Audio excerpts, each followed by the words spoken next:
नमस्कार, आप देख रहे हैं फाइनल कट। मैं हूं आपके साथ आशा। चलिए शुरुआत करते हैं जम्मू कश्मीर से जुड़ी खबरों की। बड़ी खबर ही दिखाते चले, जहां पर डिप्टी सीएम सुरेंद्र चौधरी ने कहा कि शाहपुर कंडी प्रोजेक्ट के शुरू होने से पाकिस्तान की ओर जाने वाले पानी पर प्रभावी नियंत्रण की दिशा में बड़ा कदम उठाया गया है। उन्होंने कहा कि सिंधु जल संधि रद्द होने के बाद पाकिस्तान को कड़ा संदेश मिला है। डिप्टी सीएम ने अपनी बात रखी और उनकी बात के अनुसार अब सरकार चिनाब नदी के पानी को मोड़कर जम्मू शहर की पेयजल जरूरतें पूरी करने की योजना पर काम कर रही है और इस संबंध में विस्तृत डीपीआर तैयार की जा रही है। उन्होंने कहा कि इससे जम्मू क्षेत्र में जल संकट की समस्या दूर होगी और स्थानीय विकास को भी आगे बढ़ावा मिलेगा।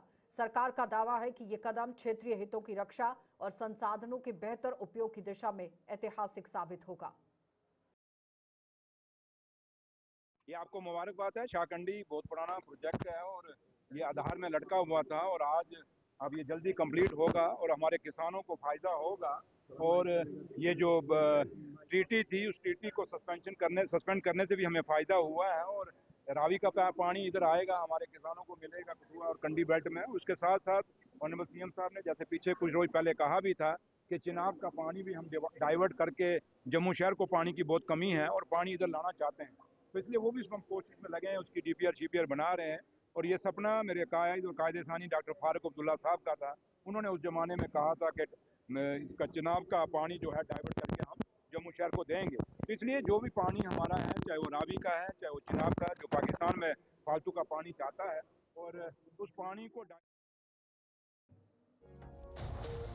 चलिए एक और बड़ी खबर। बाल गृह से फरार हुए 2 पाकिस्तानी नाबालिग गिरफ्तार कर लिए गए हैं। जम्मू कश्मीर और पंजाब पुलिस की संयुक्त कार्रवाई में गिरफ्तारी हुई है। लुधियाना अंबाला हाईवे पर दोनों नाबालिगों को गिरफ्तार किया गया। तकनीकी इनपुट और खुफिया सूचना से सुराग मिला था और उसके बाद ही आप देखिए किस तरह से बाल गृह से फरार हुए जो पाकिस्तानी नागरिक हैं उन्हें गिरफ्तार कर लिया है। ये साफ तस्वीरें आपके सामने, जहां पर आपने देखा किस तरह से ये पुलिस पर हमला कर यहां से भागने में पूरी तरह सफल रहे थे, लेकिन फिलहाल लुधियाना अंबाला से ही इन्हें पकड़ लिया गया है। तकनीकी इनपुट और खुफिया सूचना से सुराग मिला और उसके बाद पुलिस ने यहां पर गश्त को बढ़ा दिया और साथ ही साथ लुधियाना पुलिस और अंबाला पुलिस ने ये मिलकर काम किया है और एक बड़ी सफलता हासिल हो गई है। अब जम्मू कश्मीर में जिस तरह से ये फरार यहां पर हुए गोलीबारी का कांड करने के बाद अब इन्हें पकड़ लिया गया है, पूछताछ जारी की जाएगी। और साथ ही बताते चले कि नाबालिग जो है पाकिस्तान का, इसे गिरफ्तार किया गया है और जम्मू बाल गृह से फरार 2 पाकिस्तानी नाबालिग कैदियों को जम्मू कश्मीर की पुलिस और पंजाब पुलिस की संयुक्त और तत्वरित कार्रवाई में लुधियाना अंबाला हाईवे के पास हिरासत में लिया गया और नाबालिग बाल गृह से फरार हो गए थे, जिसके बाद सुरक्षा एजेंसी अलर्ट मोड पर आते हुए कार्रवाई कर रही थी और पुलिस और पंजाब पुलिस की संयुक्त टीम ने अपनी सतर्कता दिखाई और प्रारंभिक पूछताछ अब की जाएगी। आवश्यक कानूनी प्रक्रिया को पूरा किया जा रहा है। पुलिस अधिकारियों ने बताया कि मामले की विस्तृत तरीके से जांच की जाएगी कि आखिर कैसे ये पूरा षड्यंत्र रचा गया, पुलिस पर हमला किया गया और उसके बाद हथियार कहां से तक पहुंचे हैं, किन कारणों की वजह से ये पूरी परिस्थितियां वहां पर बनी। इस पूरी परिस्थिति को खंगालने की कोशिश की जाएगी। अब आप देखिए हिरासत में ले लिया गया।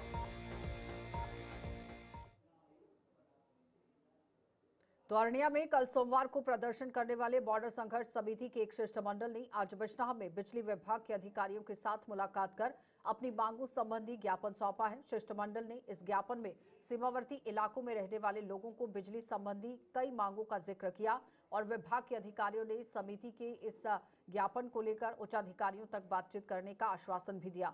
उन्होंने इन लोगों को बिजली जरूरत के हिसाब से इस्तेमाल करने और बिजली का बिल समय पर जमा करवाने की हिदायत दी ताकि भविष्य में उन्हें कोई परेशानी ना हो। कल हमारा एक बहुत ज़ोरदार जो प्रदर्शन अरनिया में हुआ था, उसके चलते सरकार की तरफ से हमें ये मौका दिया गया था कि आप पर्सनली मिलिए। और आज जैसे आप देख रहे हैं कि हमने अभी मेमोरेंडम दिया है और इसके बाद हम जो MD-PDD हैं वहाँ उनके साथ अपॉइंटमेंट है उनको मिलने जा रहे हैं। उसके बाद अगर हमारे चीफ सेक्रेटरी अटल डुल्लू जी, उनसे भी अपॉइंटमेंट है, अगर उनको भी मिलेंगे। और जो अपनी बॉर्डर की डिमांड्स हैं बेसिकली जो सबसे जो महत्वपूर्ण है वो बॉर्डर के जो रिजर्व एरिया है 6 किलोमीटर का, उनके जो किसान हैं उनकी जो लाइट है वो पंप सेट के लिए फ्री, वही हमारा मुद्दा था। उसके कारण हम यहाँ आए थे और इसके बाद हमारा, जैसे मैंने पहले आपको बताया, MD साहब के उनको मिलने जा रहे हैं और उसके बाद सेक्रेटरी में वहाँ जो हमारे आदरणीय चीफ सेक्रेटरी अटल डुल्लू जी, उनसे भी मिलेंगे। जहाँ पे कुछ लोग संघर्ष समिति के बॉर्डर एरिया से आए थे अपनी कुछ डिमांड्स लेकर, तो उन्होंने मुझे डिमांड्स का मेमोरेंडम दिया है। तो वो डिमांड्स मैं मेमोरेंडम की फॉर्म में हायर अथॉरिटीज़ को फॉरवर्ड कर रहा हूँ। बाकी मैं सारे संघर्ष समिति के लोगों को, जहाँ की जितनी भी पब्लिक है बिश्नौर की सराउंडिंग एरिया में, उनको एक ही रिक्वेस्ट करता हूँ कि पावर जुडिशली यूज़ करें, बिजली का बिल टाइमली पे करें, रेवेन्यू कलेक्शन में हमारी मदद करें और थेफ्ट है जो बिजली की उसको मिनिमाइज़ करने की कोशिश करें, सो दैट हमारा जो सिस्टम है जेपीडीसीएल का स्मूथली फंक्शन कर सके। आरसपुरा की बड़ियाल काजिया क्षेत्र स्थित सिद्ध यहाबदी श्री हनुमान खाटू श्याम धाम के 26 मार्च से 4 अप्रैल तक आयोजित होने वाले श्री हनुमत कथा एवं श्री हनुमत महायज्ञ के उपलक्ष्य में मंगलवार को भगवान बालाजी का विधिवत ध्वजारोहण किया गया। कार्यक्रम की अध्यक्षता महंत नरेंद्र दास जी महाराज ने की है और इस अवसर पर बड़ियाल काजिया में भव्य शोभा यात्रा निकाली गई, जिसमें श्रद्धालुओं ने बढ़ चढ़कर भाग लिया। शोभा यात्रा के बाद वैदिक मंत्रोच्चारण के बीच हुई भगवान श्री हनुमान जी के ध्वजारोहण की रस्म को अदा किया गया। समारोह में पूर्व मंत्री श्यामलाल चौधरी और उनके साथ कई गणमान्य व्यक्ति उपस्थित रहे। आयोजकों ने सभी श्रद्धालुओं से कथा और महायज्ञ में भाग लेने की अपील की। हनुमानगढ़ जहाँ हनुमान के जन्मदिन पर 26 मार्च से लेकर 4 अप्रैल तक हनुमान जयंती मनाई जा रही है। हर साल ये जयंती मनाई जाती है। हमारे महात्मा नरेंद्र दास जी इनकी अगुवाई में हर साल की तरह ये जयंती मनाई जा रही है। उसके लिए आज ये झांकी निकाली है और इससे पूरे गांव में चक्कर लगाते हुए दोबारा रखा जाएगा। ध्वजारोहण होगा। ध्वजारोहण होने के बाद 26 मार्च से ये हनुमान जी का यहाँ भजन कीर्तन सत्संग सप्ताह होगा और 4 अप्रैल को इसकी समाप्ति होगी।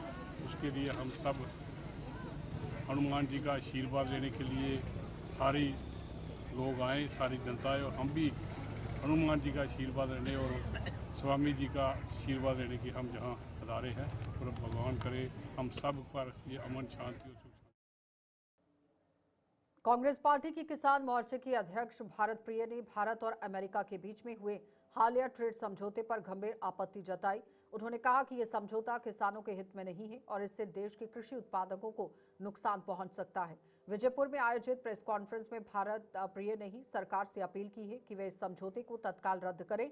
उन्होंने स्पष्ट किया कि अगर उनकी मांगों पर ध्यान नहीं दिया गया तो किसान मोर्चा 20 फरवरी के बाद व्यापक आंदोलन शुरू करेगा। भारत प्रिय ने कहा कि किसानों की सुरक्षा और उनके हित सर्वोपरि है और किसी भी अंतर्राष्ट्रीय समझौते में उनकी अनदेखी बर्दाश्त नहीं की जाएगी। हम लोग सब यहाँ पे इकट्ठे हुए हैं, ये काफी डील है, जो ट्रेड डील है, इसको रद्द किया जाए। ये किसान के छाती के ऊपर सीधे सीधे गोली का प्रहार है। इससे हमारा किसान जो हिंदुस्तान का है, जम्मू कश्मीर का है, वो मारा जाएगा।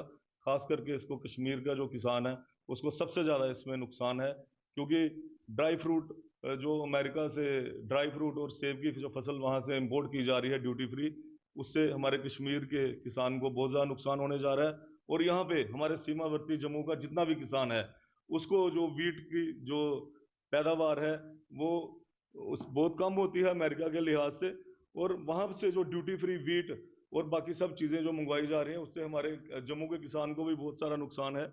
और मेन जो जम्मू के लिए हमारा इस समय बर्निंग इशू है वो ये है कि जितने भी पंप सेट्स के ये बिल जो पर कनेक्शन के हिसाब से जो ले रहे हैं, वो पंप सेट के जो बिल है वो हम देने के लिए कतई तैयार नहीं है। इसके खिलाफ हम एजुटेशन आंदोलन जो यहाँ पे बड़ी जल्दी 20 तारीख के बाद शुरू करने जा रहे हैं, जिस आंदोलन में पूरे जम्मू कश्मीर के किसान जो हैं, पूरे हिंदुस्तान के किसान हैं, एक से एक ईंट से ईंट जो है सरकार की बजाने के लिए तैयार बैठे हैं। जल्द से जल्द इस डील को वापस। जम्मू कश्मीर अपनी पार्टी ने जम्मू संभाग में अपने संगठनात्मक ढांचे को और मजबूत करते हुए आरसपुरा क्षेत्र के कई प्रमुख लोगों को पार्टी में शामिल किया। जम्मू स्थित पार्टी कार्यालय में आयोजित कार्यक्रम के दौरान इन नए सदस्यों का पार्टी अध्यक्ष अल्ताफ बुखारी और संभागीय अध्यक्ष ने गर्मजोशी के साथ स्वागत किया। इस अवसर पर अल्ताफ बुखारी ने कहा कि पार्टी निरंतर जम्मू क्षेत्र में अपने जनाधार का विस्तार कर रही है और आज ये शामिल होना उसी दिशा में एक महत्वपूर्ण कदम है। उन्होंने विश्वास जताया कि आरसपुरा से जुड़े नए सदस्य पार्टी की नीतियों और कार्यक्रमों को जन जन तक पहुंचाने में सक्रिय भूमिका निभाएंगे। ये खुशाइन बात है। जिस तरह से आप देख रहे हैं आज जम्मू में कुछ जो ज्वाइनिंग के प्रोग्राम्स हो रहे हैं, तो आहिस्ता आहिस्ता कोशिश यही है हमारी जमात के लीडरों की भी, कि लोगों तक जो अपना मैसेज है वो अब दिन ब दिन क्लियर होता जा रहा है। और मुझे उसमें सबसे ज़्यादा तो ये लगता है कि अब जो लोग यहाँ सरकार और अपोजिशन में बैठे हैं, उनका झूठ नंगा हो गया है। अब लोगों को लग रहा है अपनी पार्टी जो कह रही थी वही सच है। और हमारे जो सीनियर लीडर हैं वो भी चूँकि एक्टिवली फील्ड में एक्टिव रहते हैं, लोगों के मसले मसाइल अटेंड करने के लिए, देखने के लिए, कम से कम आइडेंटिफाई करने के लिए, तो ये मैं उनको भी इसका श्रेय देता हूँ जो जुड़ी है हमारे साथ अपनी इस रियासत को वापस लाने के लिए, अपने बच्चों के रोजगार के लिए और ओवरऑल मुल्क की। तो जम्मू में Jammu and Kashmir tourism development corporation employees union द्वारा टूरिस्ट रिसेप्शन सेंटर में आज सम्मेलन और शपथ ग्रहण समारोह आयोजित किया गया। इस दौरान हाल ही में जारी चुनाव अधिसूचना के तहत पारदर्शी प्रक्रिया से चुनाव करवाए गए। आधिकारिक घोषणा के अनुसार कमरदीन यूनियन के अध्यक्ष, अरविंद टिक्कू चेयरमैन, याकूब अहमद नाइक उपाध्यक्ष, अनीता कौल महासचिव, जतेंद्र कुमार कोषाध्यक्ष और कुलदीप सिंह संगठन मंत्री चुने गए।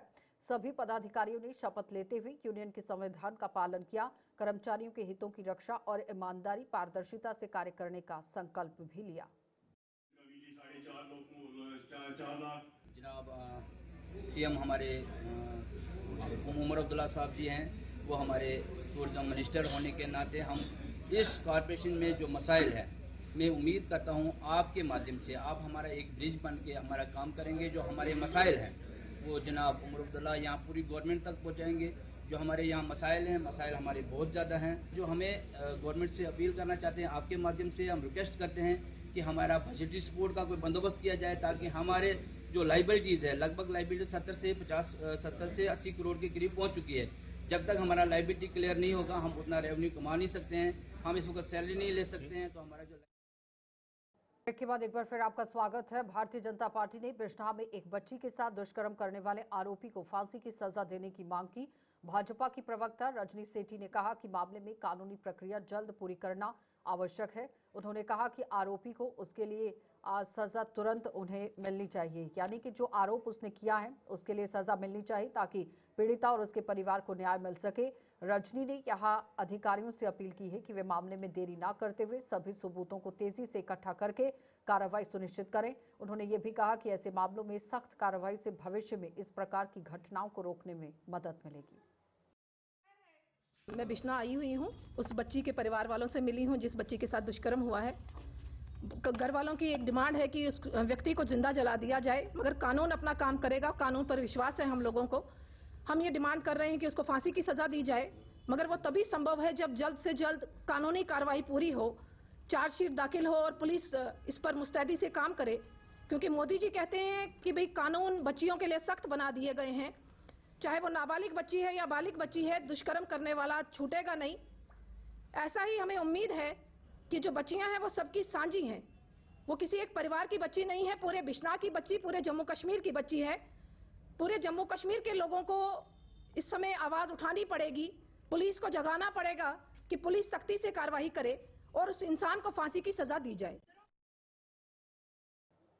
पिछले साल 7 दिसंबर को आयोजित आर्म्ड फोर्सेस फ्लैग डे में अपनी जिम्मेदारी बखूबी निभाने वाली सुरनकोट डिग्री कॉलेज के प्रिंसिपल रानी मुगल को आज सम्मानित किया गया।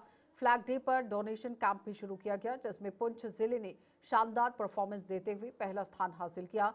कॉलेज में आयोजित एक कार्यक्रम में रानी मुगल को डिप्टी कमिश्नर पुंछ और डिस्ट्रिक्ट सैनिक बोर्ड के चेयरमैन ने सम्मानित करते हुए उम्मीद जताई है कि वे भविष्य में भी अपनी जिम्मेदारी ऐसे ही निभाती रहेंगी। और आर्म फोर्स डे पर जो गवर्नमेंट डिग्री कॉलेज सुरनकोट को फैसिलिटेट डॉक्टर रानी मुगल को किया गया, ज़िला सैनिक बोर्ड पुंछ की जानब से मैं आपको बताता चलूं कि डॉक्टर रानी मुगल लोकल है, यहाँ की सुरनकोट तहसील से उनका तल्लक है। 2023 में उन्होंने यहाँ ओहदा संभाला as a principal government degree college Surankote के अंदर। और उसके बाद उन्होंने मुख्तलिफ शोबों में अपना हिस्सा लिया, अपना किरदार जो था उन्होंने वो उबार कर सामने लाया। चाहे NCC की बात करें, चाहे जितनी भी सोशल एक्टिविटीज़ थी कॉलेज के अंदर, स्टूडेंट्स को जो प्लेटफॉर्म मुहैया किया जाना चाहिए था वो उसकी तरफ उन्होंने प्लेटफॉर्म एक बच्चों को दिया। आज डिस्ट्रिक्ट पुंछ में सोशल जो था वो सोशल की जानब से तो मैं मुबारकबाद देना चाहूँगा डॉक्टर रानी मुगल को, और उम्मीद रखूँगा कि आने वाले वक्त में जितने भी प्लेटफॉर्म हैं जहाँ तक उनकी मेहनत रंग ला सके वहाँ तक वो कदम उठाएंगी, ताकि जितने भी मुख्तलिफ कॉलेज में बच्चे मुख्तलिफ एरिया से, क्योंकि पीर पंजाल का एरिया, पहाड़ी इलाके का एरिया, उन बच्चों को प्लेटफॉर्म हासिल करने में, आगे जाने में उनकी मदद। तहसील लीगल सर्विसेज अथॉरिटी सुरनकोट द्वारा आज ITI कॉलेज ने निःशुल्क एवं अनिवार्य शिक्षा अधिकार अधिनियम 2009 पर जागरूकता कार्यक्रम आयोजित किया। वक्ताओं ने बताया कि अधिनियम 6 से 14 वर्ष के बच्चों को मुफ्त और अनिवार्य शिक्षा का अधिकार देता है।